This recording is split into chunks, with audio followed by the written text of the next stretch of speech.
നമസ്കാരം. ഞാൻ വിശ്വനാഥൻ വാടാനപ്പള്ളി, സംഗീത അധ്യാപകൻ, യോഗ ടീച്ചർ, ദാർശനിക ലേഖകൻ എന്നീ മേഖലകളിൽ പ്രവർത്തിച്ചു വരുന്നു. ശരീരം, മനസ്സ്, ഭൗതിക ലോകം എന്നിവയെ മായയായും അജ്ഞാനമായും ബോധപ്രാപ്തിക്കുള്ള ഉപാധിയായുമാണ് ഭാരതീയ ശാസ്ത്രങ്ങൾ കണക്കാക്കുന്നത്. സമതുലിതാവസ്ഥയിലായിരുന്ന സമഷ്ടി വിശ്വത്തിൻ്റെ അസന്തുലിതാവസ്ഥയുടെ വിഭജിക്കപ്പെട്ട സ്ഥിതിവിശേഷങ്ങൾ മാത്രമാണ് ഭൗതിക ലോകവും മനുഷ്യ ശരീരമടങ്ങുന്ന ജീവലോകവും മനുഷ്യ മനസ്സുമെല്ലാം. ഈ ദൃശ്യ അദൃശ്യ പ്രപഞ്ചത്തെ ചലിപ്പിക്കുന്ന പ്രേരകശക്തി ഒരു യജ്ഞമാണ്. ഈ യജ്ഞത്തിൻ്റെ ഭാഗമായിരിക്കുന്ന അതിസൂക്ഷ്മാണു മുതൽ ബൃഹത്തായ പ്രപഞ്ച വസ്തുക്കൾക്ക് വരെ യജ്ഞനൂലിനാൽ കോർത്തിണക്കപ്പെട്ട ധർമ്മസ്വരൂപങ്ങളുണ്ട്.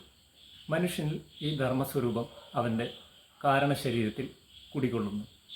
ഈ കാരണശരീരത്തെ അനുഭൂതിയാൽ തിരിച്ചറിയുന്ന വ്യക്തി സ്വധർമ്മത്തിൽ പ്രതിഷ്ഠിതനായി. അയാൾ മനസ്സിനെ മറികടന്ന് സ്വതന്ത്രനായി ആത്മഹർഷം നേടിയ യോഗിയായി. ഈ തിരിച്ചറിവ് ലഭിച്ച വ്യക്തിക്ക് കർമ്മ, ഭക്തി, രാജ, ജ്ഞാനയോഗങ്ങളിൽ ഏതെങ്കിലും ഒന്നിലൂടെയോ അല്ലെങ്കിൽ പലതിലൂടെയോ സ്വത്വകേന്ദ്രത്തിലെത്തി വെളിച്ചത്തിൽ പ്രതിഷ്ഠിതനാകാം. ഇതാണ് ഭാരതീയ ശാസ്ത്രങ്ങളുടെ കാഴ്ചപ്പാട്.